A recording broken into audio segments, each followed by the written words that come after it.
seems like the appropriate setting for the, oh my gosh, let me get this right. I don't have it written down. I'm gonna call it the spooky, scary, totally cray-cray tag for 2020 for Halloween, and I didn't get that exactly right. Sorry, Alan.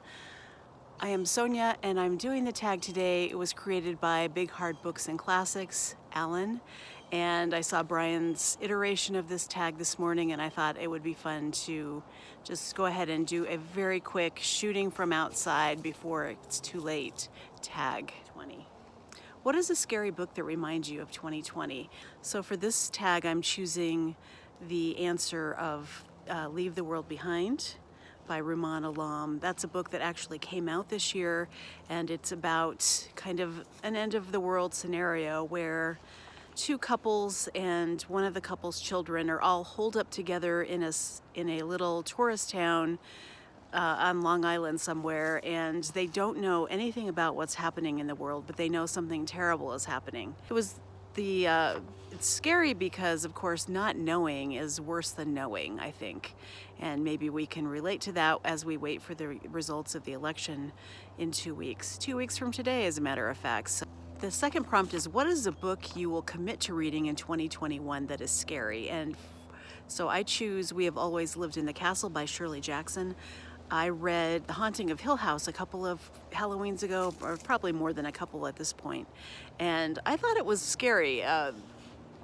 The way that Shirley Jackson was able to create atmosphere and mood, again, more menacing than it was actual ghosts or anything. It was just this psychological buildup that I found very scary, and so I'd like to read another Shirley Jackson novel to get that same effect.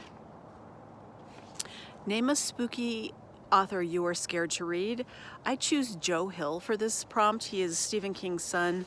I quit reading Stephen King novels basically after Pet Sematary because I thought that was just, it went too far for me.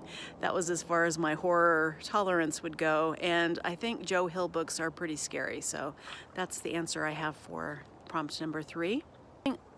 Number 4 is, of all the things you've lost in 2020, name something you miss the most. And for that, I think I'd say I miss going out for dinner with my husband. You know, we've been married a very long time. We've had lots of opportunities to go out for dinner when the end of the day comes, and he would come home and say, do you just want to go out to dinner? And I'd say, yes. I always wanted to jump at the chance, and going to a restaurant and having a drink, and then us discussing, should we have the artichokes or not this time, and deciding, yeah, let's go ahead and try the artichokes this time. And then kind of that anticipatory lull between having your drink and waiting for the appetizer or waiting for your dinner to come, and just talking and relaxing and being away from all the cares of the day and home is what I miss. And yeah, I miss it a lot, but I'd rather have us get over the pandemic.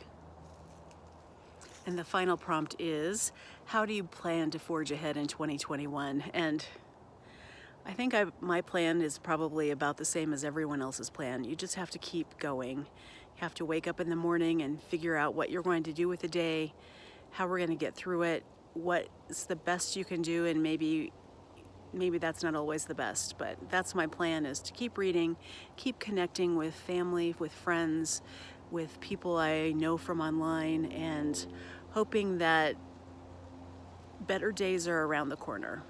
We'll see. Tag yourself if you'd like to do this tag. It was really fun, and I will see you in the next video.